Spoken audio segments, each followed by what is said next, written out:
Hello दोस्तों, स्वागत है आप सभी का हमारे यूट्यूब चैनल में। दोस्तों, आज के इस वीडियो में हम त्रैमासिक परीक्षा पेपर 2024 कक्षा 9वीं विषय गणित का आपका 23 तारीख को होने वाला है। गणित का त्रैमासिक परीक्षा का कंप्लीट सॉल्यूशन सहित पेपर देखने वाले हैं, तो वीडियो के साथ अंत तक बने रहिए। तो यहाँ पर 75 अंक का आपका पेपर आएगा। प्रश्न क्रमांक 1 से 5 तक आपको वस्तुनिष्ठ प्रश्न पूछे जाएंगे, अर्थात 30 अंक में। और प्रश्न क्रमांक 6 से 17 तक प्रत्येक क्वेश्चन 2 अंक का होगा। प्रश्न क्रमांक 18 से 20 तक 3 अंक का क्वेश्चन होगा। प्रश्न क्रमांक 21 से 23 तक 4 अंक के प्रत्येक प्रश्न होगा।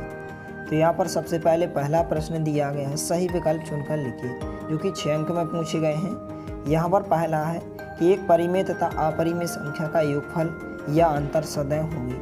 तो सदैव एक अपरिमेय संख्या होती है। क्या होती है? एक अपरिमेय संख्या। 12 नंबर का विकल्प इसका उत्तर होगा। दूसरा दिया गया बहुपद 4x पर 4 की घात प्लस 0x वर्ग प्लस 0x वर्ग प्लस 5x प्लस 7 की घात है। तो बहुपद की सबसे बड़ी घात बहुपद की घात कहलाती है।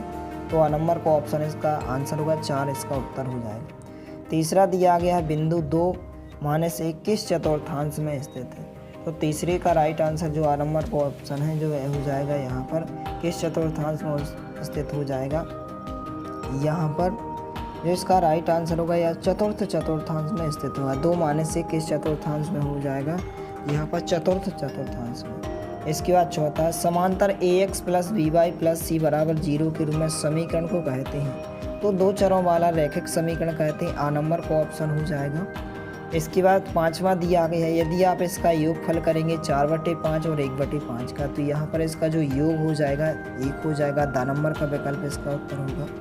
छठवा दिया गया 729 पर 1/3 की घात का मान होगा, तो 9 होगा। यदि इसको आप सॉल्व करेंगे, कुछ इस प्रकार से सॉल्व करेंगे। 729 को हम 9 का घन लिख सकते हैं और यहाँ पर 1/3 की पावर पहले से घात के पर घात है, तो घातों का आपस में गुणा होगा, तो 3 से 3 कट जाएंगे। 9 पर 1 की घात का मान 9 हो जाएगा। इसके बाद प्रश्न क्रमांक 2 रिक्त स्थानों की पूर्ति कीजिए, जो कि 6 अंक में पूछी गए। पहला है रेखीय बहुपद की चर की अधिकतम घात होती है। तो चर की अधिकतम घात आपको ध्यान रखना है, रेखीय बहुपद में चर की अधिकतम घात 1 होती है।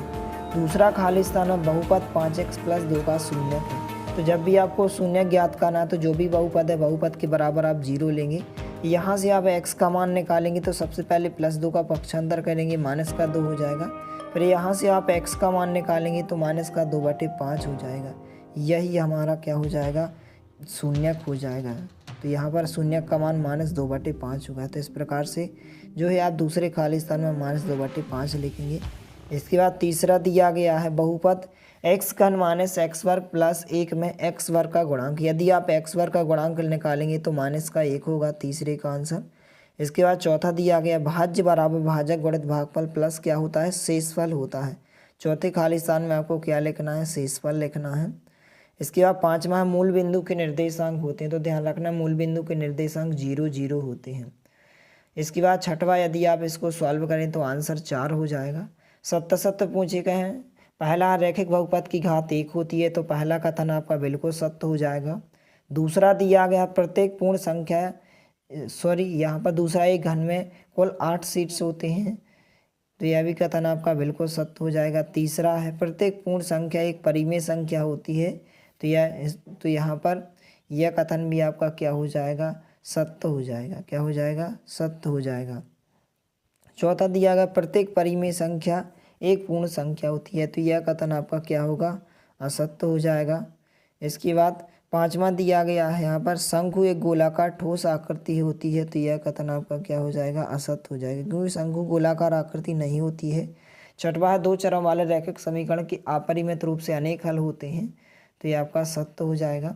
इसके बाद यहाँ पर सही जोड़ियाँ जो पूछी गई इस प्रकार से। पहला है -0.85 प्लस 1.25। यदि आप इसको सॉल्व करेंगे तो इसका आंसर डी नंबर का ऑप्शन होगा 0.40। दूसरा है -216/6, तो इसकी सही जोड़ी आप ए नंबर के ऑप्शन से मिलाएंगे, -36 होगा। तीसरा है -2 × -3.5, तो तीसरे की सही जोड़ी आपको ई नंबर के ऑप्शन से मिलाना है, 7 इसका आंसर होगा। इसके बाद चौथा दिया गया है -7.5 प्लस 4.5, तो चौथे की सही जोड़ी आपको एफ नंबर के ऑप्शन से मिलाना, -3 होगा। पांचवा दिया गया है 5/4, तो पाँचवें की सही जोड़ी आपको सी नंबर के ऑप्शन से मिलाना है 1.25। छठवां दिया गया है यहाँ पर इस प्रकार से 2.4/10, तो इसकी बी नंबर के ऑप्शन से मिलाना है 0, इस प्रकार से आंसर हो जाएगा। इसके बाद प्रश्न क्रमांक 5 है, एक शब्द या एक वाक्य में उत्तर दीजिए। पहला दिया गया है 8752 में संख्या 5 का स्थानीय मान होगा। तो यदि आप संख्या 5 का स्थानीय मान निकालेंगे तो 5 के बाद एक संख्या तो 50 हो जाएगा। दूसरा दिया गया रैखिक बहुपद की घात क्या होती है, तो रैखिक बहुपद की घात जो होती है 1 की होती है। इसके बाद तीसरा है 101 का घन का मान क्या होगा। तो यहाँ पर यदि आप इसको सॉल्व करेंगे तो कुछ इस प्रकार से इसका आंसर हो जाएगा।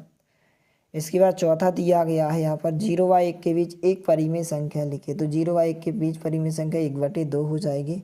पाँचवा 7/8 का दशमलव प्रसार किस प्रकार का है, तो 7/8 का जो दशमलव प्रसार होगा वह 7 दशमलव होगा। छठवा है ऐसा बहुपद जिसमें केवल एक पद हो, क्या कहलाता है, एक पदीय बहुपद कहलाता है। क्या कहलाता है, एक पदीय बहुपद कहलाता है।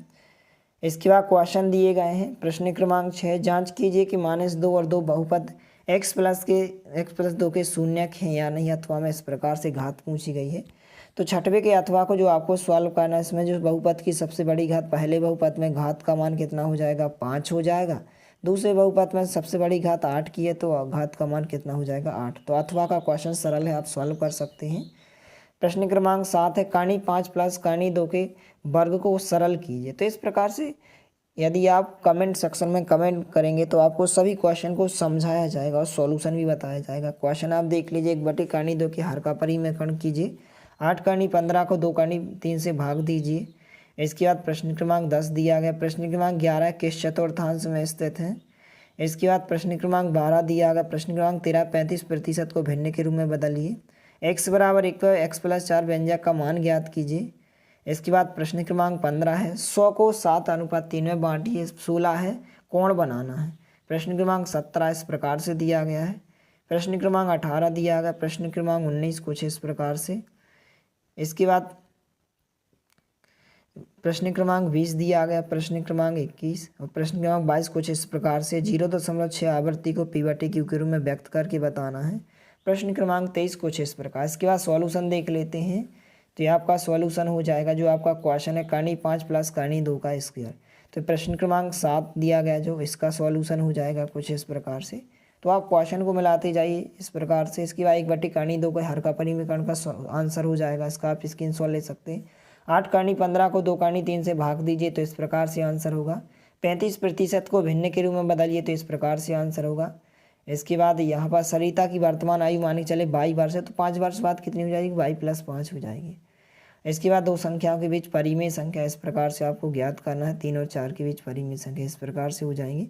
तो इस प्रकार से आंसर हो जाएगा। इसके नेक्स्ट पार्ट में आपको कंप्लीट सॉल्यूशन जो आपके क्वेश्चन है सॉल्व करके आपको समझाए जाएंगे। मिलते हैं अगले वीडियो में, तब तक के लिए जय हिंद, वंदे मातरम।